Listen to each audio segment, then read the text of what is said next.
LCITY. That's all we need. Hello and welcome to another edition of the Tigers Down Under. I'm your host, Alex, and with me I have Logan. How are you, Logan?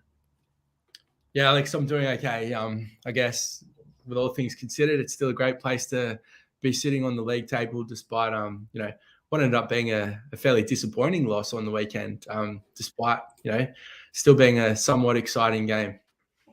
Yeah, absolutely. I mean, it was certainly not a scoreline I would have predicted. I thought, given the form that West Brom are coming into the game in terms of goal scoring ability, and our ability, I suppose, to an extent to keep games nice and tight. I certainly didn't see a 5-2 result coming. As you say, still sixth in the table, so not too much damage done with that result. But yeah, look, let's kick straight into it with that game up against Steve Bruce, of course, former City manager.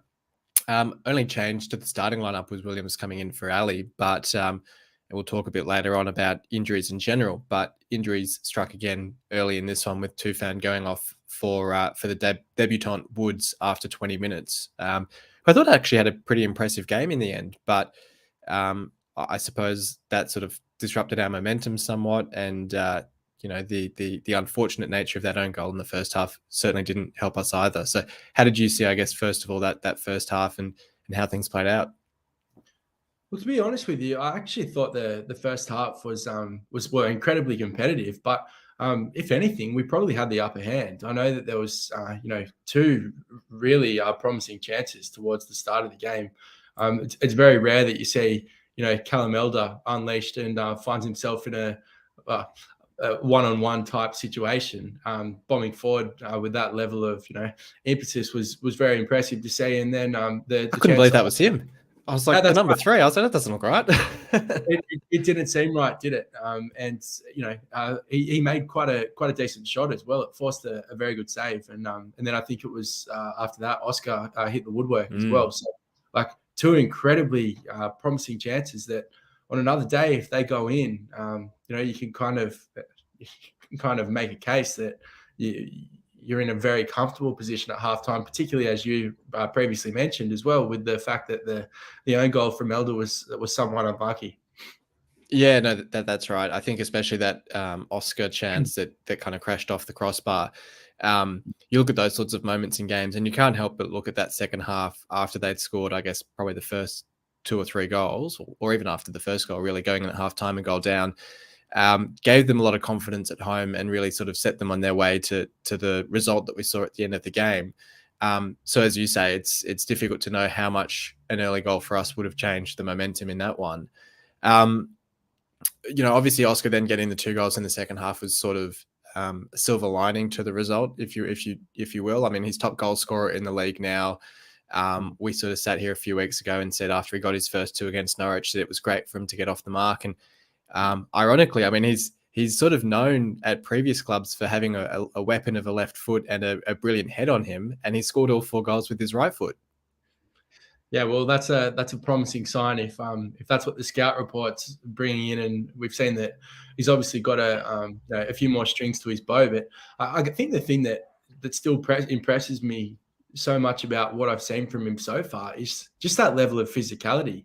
When he finds himself in a one-on-one situation, his ability to kind of use his body and create chances that don't always look like they're there is incredibly great sight to see. And often we talk about the attributes or the qualities that you kind of need in the championship, how it's a very physical league. The games come thick and fast, and it's that English very direct kind of style. And so when we have these debates over whether players will adapt and how they go in the English game, he looks like a ready-made fit, which is extremely encouraging.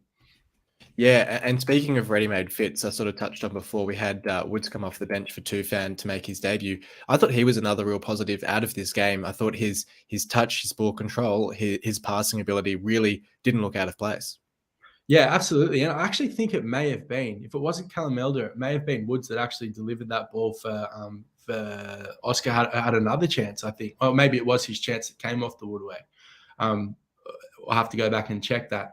But yeah, I agree. I thought Woods was, considering that he was on debut, it's always hard to find yourself kind of thrown into the thrust of it, particularly after 20 minutes on debut in an injury after the injury to Tufan, which, again, who is, I would say, arguably our best player the start, because you probably have to make the case now that Oscar's been one of the most influential with that goal scoring record. But like the person that Woods was replacing is critical, and the fact that he came in and had such a promising game under those circumstances is certainly gives us a lot of reason to be optimistic about the signing of him. Yeah, and I can't imagine he's trained much with the side either. So he's another one who'll bed in and gel with the squad even more, and hopefully look to kick on against Coventry on the weekend. I mean, look, it did end up being sort of one of those days where I was just trying to have a look to see if I could see the XG for West Brom for this game, because it felt like almost any shot that they took in that second half resulted in a goal, even a couple of pelters from outside the box. That on another day, Ingram's getting a hand to and denying them that chance. It's, I guess, an easy one in that sense to sort of just kind of wipe the slate off and move on. I guess the only point of concern I'd sort of bring up with this one is, granted, the nature of the opposition the last few weeks probably plays into this a bit as well, but we saw against Burnley, Norwich, even Preston to an extent, who aren't necessarily one of those bigger clubs, a similar sort of pattern of chance domination by the opposition. Are you concerned at all?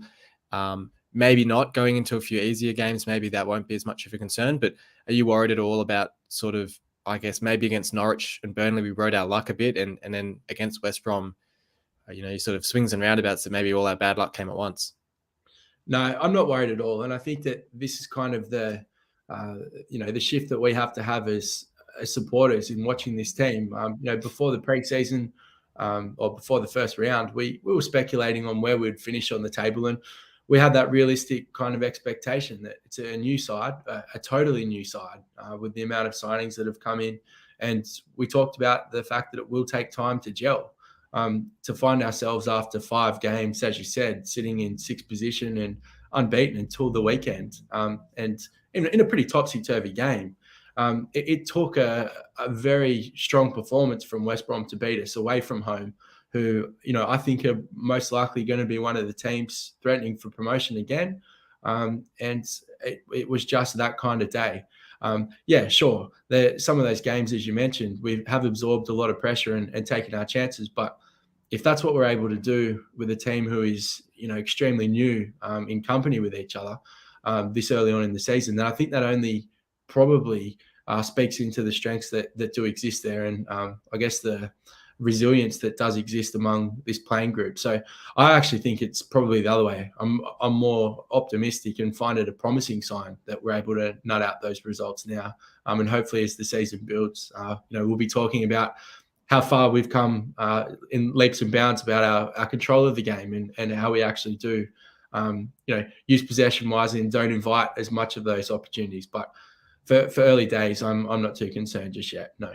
Yeah, absolutely. And I think with 8 senior players out injured for this one, I think was the number given. I was watching the highlights just before, and I think that was the number they mentioned. But you just have to think there's a lot of players to come back into this side.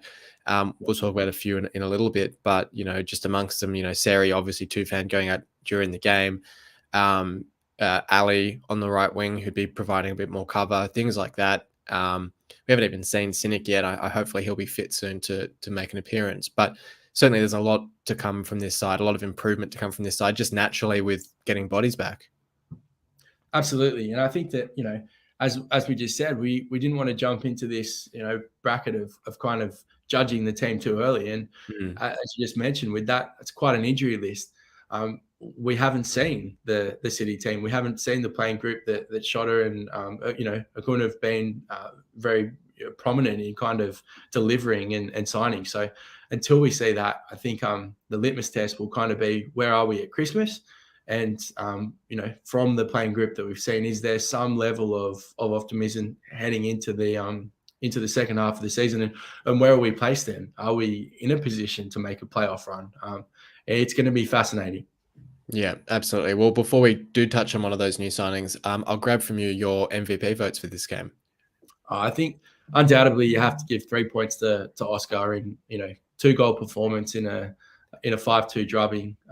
It proves, like we just mentioned before, that the attributes that he has in this league is going to be a threat.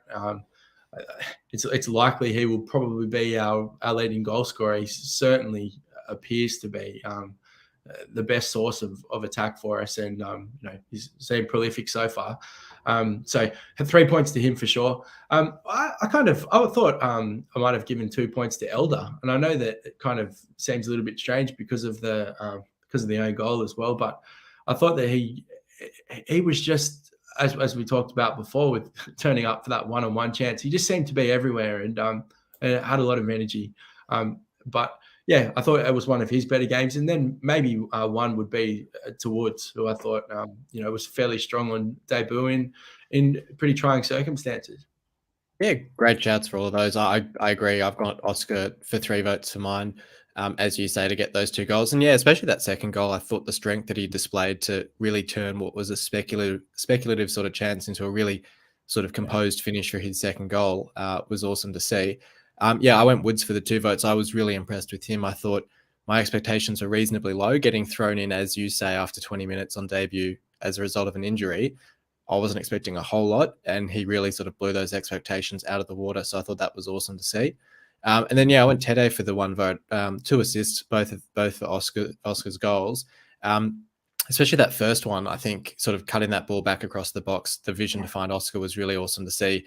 Sort of have to remember he's, I guess I'd say, more of a traditional number 9, but he's been playing that sort of roll out wide and playing it really well. So it's going to be really interesting to see when we do have our wingers back fit and firing, whether one of Tede and Oscar drops to the bench and sort of rotates, or whether we play 2 up top. It's going to be really fascinating to see what happens with the side. Okay, well, we'll move on then, and we'll talk about one of those new signings that has been announced since the last episode of the podcast. Just before we do, for everyone watching along, if you are enjoying the episode, if you could hit like. If you haven't subscribed to the channel yet, do so as well. The more subscribers and likes on the videos, the more widely these are reached. So very much appreciated if you can do that. But we will talk about, Salah Oulad Mahand, I think is how it would be pronounced, signing from Arsenal. Basically, he was the mystery number 10. We were sort of speculating for weeks on who this mystery number 10 may be. 18, well, now 19-year-old signing from Arsenal, handed the number 10 shirt, so clearly big raps on him. It is a loan deal with an option to make it permanent, but he sounds pretty keen to be here permanently, so that seems like a formality. You look at some of the talent that's come through Arsenal in recent years when you've got Saka, Smith Rowe, Martinelli, those sorts of guys, and Salah was sort of making the seniors bench a couple of times last season. I think he was on the bench 6 or 7 times. They had sort of big raps on him to make that step up to the senior team in the next 18 months, I guess you'd probably say. So it seems like a really exciting, promising signing for us. Absolutely. I think that, any young player who's been scouted by a club of the stature of Arsenal at that level, and who's obviously attracted that many eyes and that much attention, it can't be a negative thing at all for us. And I guess it's kind of sad to hear of the immediate injury that he suffered, but yeah, absolutely, really looking forward to seeing how he goes. And I know that there was a lot made of it on Twitter about the amount of Arsenal fans kind of up in arms that they were letting him go. So the fact that the fan base seemed to also believe that there's a lot of promise in this young man. Let's hope it pays dividends. And it's really exciting and refreshing to see a player like that so keen to join the club and drop down a division, obviously buying into Ajun's sort of, I guess you'd say, vision or image of how he wants the club to be set up, but also just the maturity, I suppose you'd say, of a player of that age to not just say, I'm going to sit on the bench here at Arsenal. I'm at a big club. I'll collect my wage. I'll maybe get a couple of appearances here and there, but to actually say, I'm happy to go out, potentially permanently, to really sort of set myself up for my career. It's a really awesome thing to see. Yeah, and as you said, it probably speaks into the management discussions that take place between Ajun and Kessler and what they're actually trying to promote in coming to be a Hull City player, which from past experience doesn't sound like that was a similar experience when dealing with the alum. So that's an incredibly pleasing thing to be aware of as well. The fact that there has been not just him, but so many new bodies in the door this season already, not only speaks to how much the fans are enjoying the changed nature of how the club operates, but also the fact that it seems to be reciprocated on a player level as well, which is extremely promising. Yeah, extremely exciting to see, and it certainly means that we're getting the right type of player in the club. They're not just chasing a paycheck; they're sort of buying into the club's vision, which is awesome. You sort of touched on there with Salah, and I guess it's a broader conversation to be had as well in terms of injuries. And I mean, in the case of Salah, I'm sure you can just say, it's just bad luck. It happens. Same as with Traore, I suppose you could say, getting injured 2 minutes into his first training session. Cynic as well seemed to be injured quite early on as well. But you do have to look at, Tufan getting injured during the game against West Brom, whether he needed a rest, that sort of thing. You've got Seri who's out as well.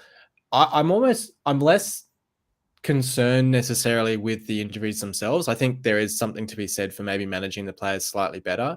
And maybe it's to do with the fact that over pre-season, a lot of these guys played 90 minutes in each game, which probably didn't help their, their recovery or their sort of the strain on their muscles or whatever it could be. I'm almost more curious about the fact that we're not getting a whole lot of insight into timeframes for the injuries. I think we saw recently, I think it was 3 months as an estimate for Ali, which, with those sorts of injuries, I guess you can't be too much more specific, and that's totally fine.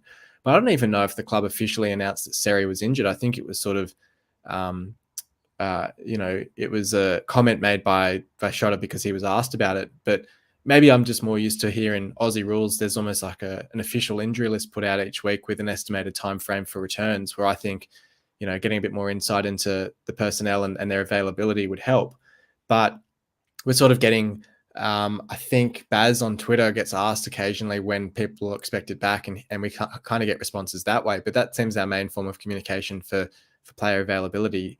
I guess it's sort of a two-part question to you. First of all, concerns about the injuries in general and the number of injuries we're sustaining, and then also just in terms of the insights we're getting into return dates. Well, firstly, on the conspiracy theory about the training ground holes and.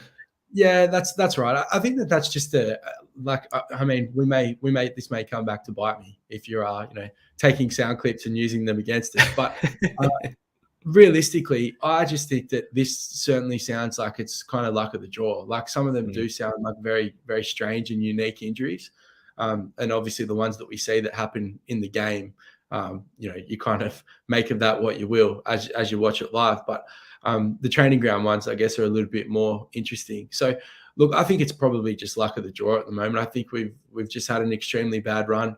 A lot of the players that we did sign, over the off season, it's not like they were necessarily at City for a long time. So, if you place the blame on what the City training staff are doing, maybe somewhat unfair, I guess, it's worth considering. So. Look, I think we're just, having a bad run at the moment. With all that being said, for where we sit, if this is what an injury spell looks like for us, fair play to us. And then the second part is I do wonder if there's something in the, wanting to kind of care for the players and not force a timeline on them. I think that, when you've got it being widely reported that you're expecting players back in 3 to 4 weeks, you do, even though you've got that pretty guided time frame, if they do seem to be ahead of recovery schedule and all the rest of it, it's great when we hear that they're a surprise inclusion on a team sheet. But equally, if it blows out, for longer periods, that's when the fans start to get restless. And it's like, oh, what's happening with, such and such? It was supposed to be 6 weeks. It's now been 8. Where are they? And so I think that probably may be a tactic that could deliberately have been employed to take pressure off both the medical staff and the players. But I'm not too concerned with that. I think at the end of the day, the fact that we've signed so many players and have what you would genuinely say is a squad when they're all fit, that's what it's there for. That's why the modern day era requires such large squads, because when players are out, you need, players of caliber to be able to replace them. And I think that if there's any criticism to be had around the club, you certainly cannot make that one of the things that you'd be looking at the owners for. So I think it may be a deliberate protective measure on the inside of the city management. Yeah, fair enough. Totally. As I said, it's probably more just the different cultures and being used to the official list coming out. But it does sound like, for instance, that Ryan Longman will be back for the weekend, which is good news. And it sounds like Seri and even Tufan are sort of targeting that Sheffield United game a week from Saturday, which is also good to hear. Yeah, awesome. Cool. Okay. Well, just before we head on to the previews of the games coming up, we will play our game of Who Am I? If you are ready to go for that one. I don't know if you saw last week's episode with Dan. Umar Nias was the answer, which was a little bit of a curveball. So I'll give you the first clue for this one, which is also similarly along the same veins in terms of appearances and goals. So the first clue is I played 15 league games for City and I scored 4 goals. Ooh.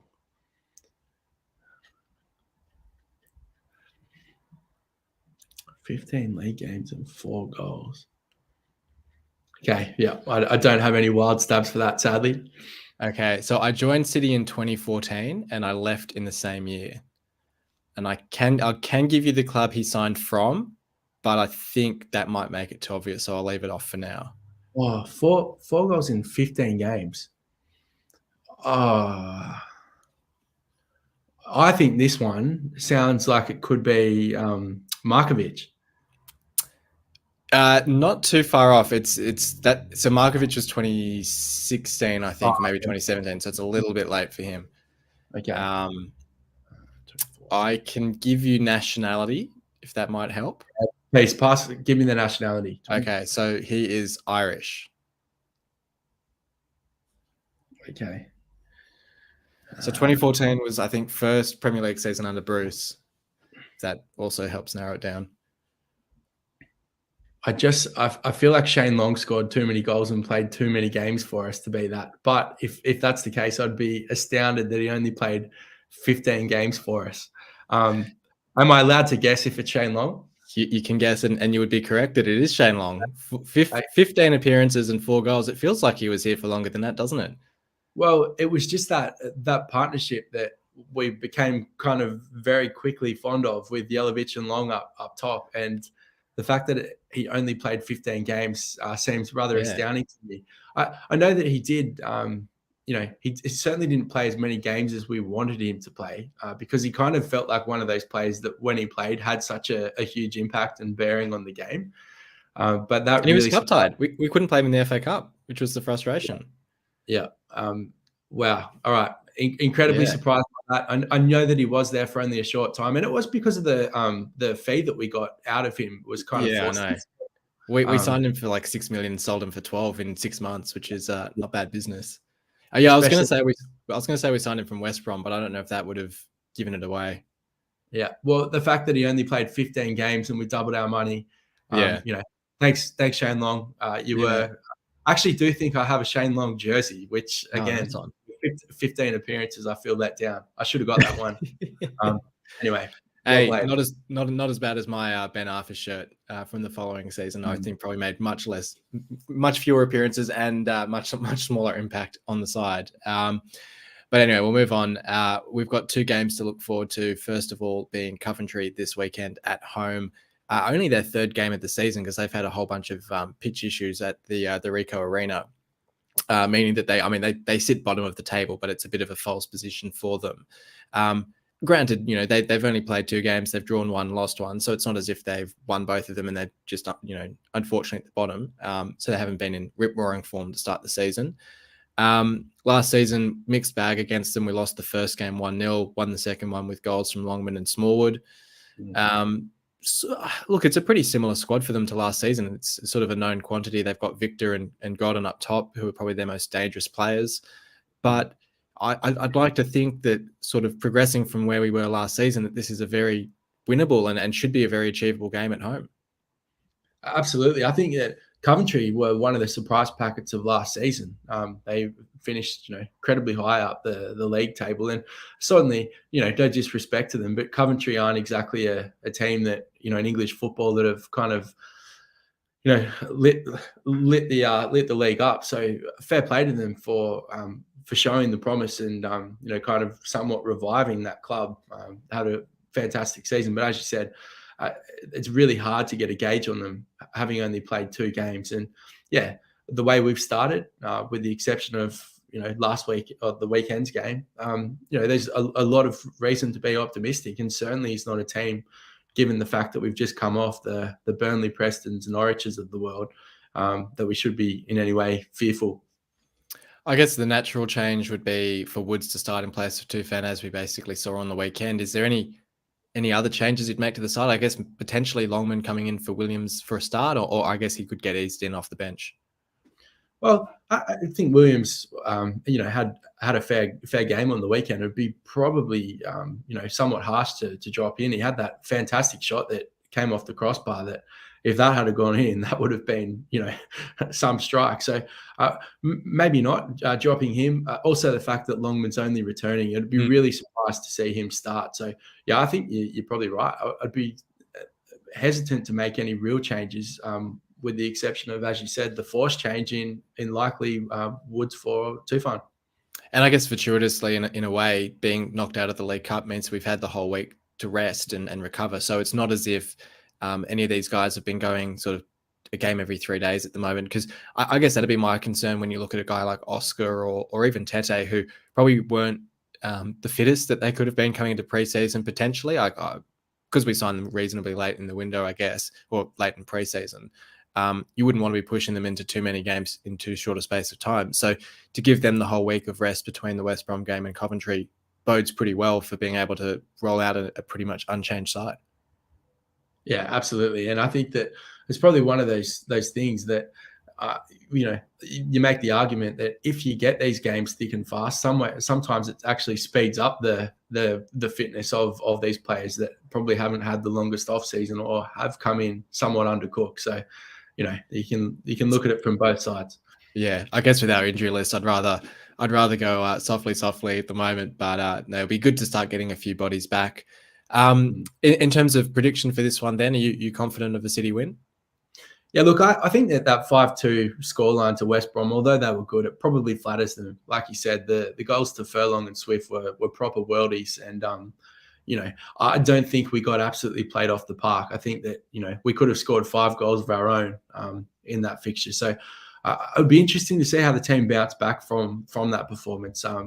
But I do feel that they will probably have gone away and looked at the tape and even in their own kind of minds at what it would have felt like in the game. And I don't think there'll be too much cause to be deflated. I think they'll probably come out, really ready for this one. And I'm pretty optimistic. I think I could see us winning this one 2-1 or 2-0. Yeah, nice one. Yeah, I could probably see a win of a similar margin for this one as well. I think, especially in front of the home fans, they'll be pretty keen to get back on the winning list and bounce back from that West Brom result.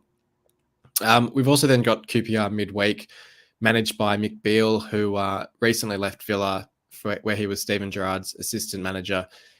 Some would say he was sort of the brains behind the operation, and I guess with the way Villa have started the season, perhaps there's a pretty good case for that. We had sort of mixed results with them last season as well. They beat us 3-0 at the start of the season. There was that the red card to who was it? Name's completely gone out of my head now. For us, and on their way to a 3-0 game. But that was the sort of game at the start of the season where we actually didn't look too bad, and then just had a bit of an unfortunate set of circumstances against them. And then we had a 1-1 draw later in the season where Marcus Forss, I think, got his only goal for us to earn a point there. They've only got 1 win from their opening 5 games, along with 2 draws. But they've got Ilias Chair, who's in pretty awesome form, and then Willock as well, are both pretty damaging creative players for them. But I guess like the Coventry game, these games are actually quite fortuitous to have breaking up. We've got Sheffield United next weekend, as touched on, and we've got Watford not too far in the distant future as well. Sort of breaking up those more challenging fixtures with, I wouldn't say easy fixtures, but much more winnable games and games that we should be able to go in with quite a bit of confidence in playing. So, yeah, how do you view QPR as a fixture? Yeah, look, I always feel that QPR have been very challenging for us over the years. There's always kind of mixed results. Like you can't really get a read on them, and like they were pretty impressive last season. I think kind of pitted out towards the end. And so yeah, look, I think this one, as you said, similar to the Coventry game, I'm really struggling to kind of get a gauge. I know it's 5 rounds in, but working out the quality in the championship, it just seems so difficult this year because it feels like there's a lot more bigger clubs kind of floating around in it. Yeah. And so like when you lay the fixtures out, and I thought this when I looked at the fixtures at the start of the year, going like, oh, where are those kind of patches where you should have those winnable games? And there just didn't really seem to be, any. And when you look at the likes of, we've just played Norwich, we've just played Burnley. Then, as you mentioned, we're just around the corner. There's like Sheffield United, there's Watford. Like it's a logjam, and it's going to be, as we said, like the Christmas litmus test for me is going to be the best sense. But when we talk about these so-called lower clubs, like QPR isn't exactly a club that you would associate with being championship stragglers, and they're supposed to be an easier game. I find it really hard to read. And so, look, again, optimistic in this. I think that the way we've started the season, we certainly shouldn't be going in with any real fear of any of the anyone. But to make a prediction for this, it would be just throwing a dart at the dartboard. Let's go 1-0 City. Fair enough. Yeah, I mean, it looks like at the moment that we're winning our home games and trying to draw our away games. So maybe I'll go a 1-1 draw in this one as well. But look, as you say, I mean, it's so tough to get a read on who's good and who's not when you've got Middlesbrough basically sitting in the relegation zone. West Brom were sitting in the relegation zone before they played us. And you've got teams like Reading, who are supposed to be relegation favourites, sitting in the top 6. I think they're sitting 3rd in the table. So it's a really hard season to get a read on after 5 games. And you sort of think after 5, 10, maybe 15 games, the table starts to settle and take shape. But it still feels like there's a lot up in the air at the moment. So it's going to be very interesting to see where we sort of fit into the placings.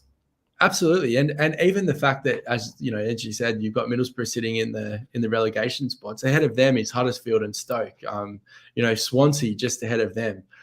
It is just it's impossible to predict at the moment. And it sounds odd to say, but the championship is just a jam-packed league. Like there's no reason, it's no wonder, that people say that it is the toughest league in the world or one of the toughest leagues to get out of, because there is just a huge challenge every week. It keeps you very honest.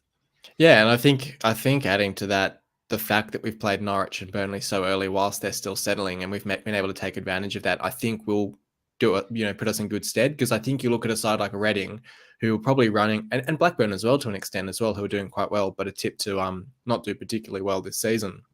They're probably running on fumes, or they're running on adrenaline to sort of start well, sort of like we did in that season under Mick Phelan in the Premier League, where we won our first 2 games, drew a third, I think, and then just really tailed off. I think you've got a few of these sides really coming out of the blocks really quickly, like Derby did last season under Rooney, who'll then, feel the minutes in their legs, and they'll start to drop off as we come to mid-season. So playing the better sides early and then playing those poor sides a bit later on, I think will actually be quite a good way to be set up for the fixture run anyway. Yeah, I definitely agree.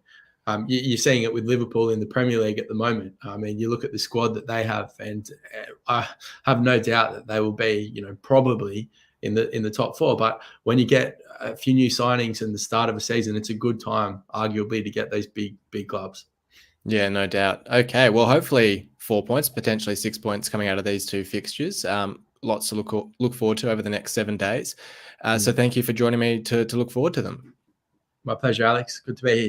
No problem. And thanks everyone for listening in. As always, we'll be back this time next week to review those 2 fixtures against Coventry and QPR and look ahead to our next run of fixtures. So until then, come on City.